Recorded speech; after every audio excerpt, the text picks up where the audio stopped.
Alright guys, let's talk about the SHAME program today. This program has been planted into us from a very young age, and basically it says we are contingent upon success. We are contingent upon everything in our external reality, and that who we are is comprised of what is out there. And it's basically saying our sense of value and our sense of worth is contingent upon what we do, how we act, how we perform, how successful we are, how other people perceive us. And this program, or this virus, this SHAME virus, is continued and passed along from person to person, and it's time that we collectively decided to break this virus, break this chain, and say it stops here and it stops with me, and I am going to see things in a very different light. I'm going to choose to not be contingent on all those things by recognizing that it was me all along who had that control, and to realize that I was never contingent on any of those things, but I was fooled into the illusion, into the belief that I was. And by being fooled into the illusion or belief, I continued to play small in my life. I continued to think that I was unworthy, not good enough, or when I messed up, I felt like I should be better than I am, that it's not alright to be where I am if I'm not so-called successful externally at something. And that's the cycle, right? The fear stops people from starting something new. The fear stops people from jumping into things and exploring and being playful, creative, spontaneous. It results in rigidity and seriousness that life has to be played a certain way. Now, the realization that the true you is more than all those things that you are contingent upon, or that you think you're contingent upon, starts to give you that freedom that you desired. That freedom that it's all okay, that I can accept and truly and fully accept everything that's come to pass, because that's not a true representation of me, because all of those things don't define me.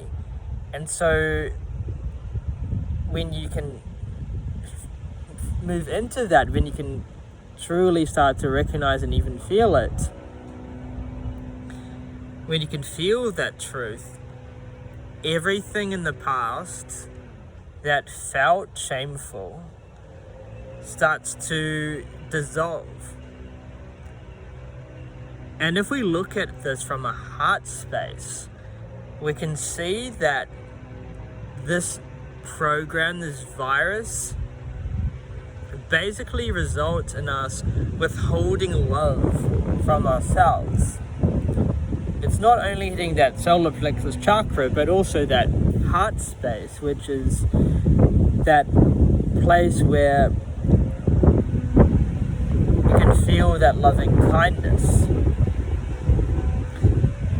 And so to recognize that is to reallow yourself to attune back to those loving feelings that you're withholding from yourself, and to start to give yourself that love that was hidden but now can resurface, and by resurfacing, it changes your relationship with your self-esteem. Because before, your self-esteem was predicated on externality. And when you perceived something in a way that wasn't so wholesome, when you perceived something in a way that was negative, or you were craving or clinging something to be in a certain way, another way than what happened, that criticality hurt your self-esteem. That criticality stopped that love from blossoming. But reattuning that love back inside makes everything alright again, because it's now like looking at somebody else's story and being that kind sort of parent or that kind figure that's looking on at somebody's events like the different person. And in a sense, that is closer to reality, because you are a different person to who you were last year and the year before. But we feel like we were the same person, even though we're not. You know, the only person we really are is this present here and now person. But we think we're the other person. And by thinking we're still that person, or that those events define us, we get, I guess, deluded into thinking that we're still fixed, that we can't be different, that if something went wrong before, or we felt it was wrong, that still defines us. But I think the recognition here is when you can even see yourself as, oh, that was a different me back in the past. Now that, I think, is an entry point into feeling more loving kindness for that person.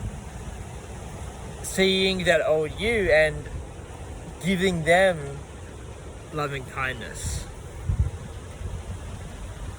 And I think by detaching yourself a little bit from that you, that old you, it can be a really good entry point into accepting and being okay with the past. And once you do that, you'll start to generate more positive feelings and more wholesome feelings. And whether it be the past or the present, you can recognize that it's all okay. That you're not contingent upon past memories or even present actions. That what's happening is happening, and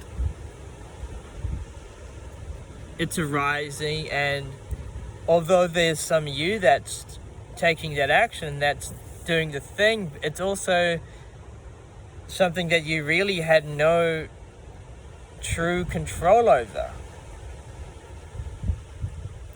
because that sense of will or agency there is also something that has been fabricated.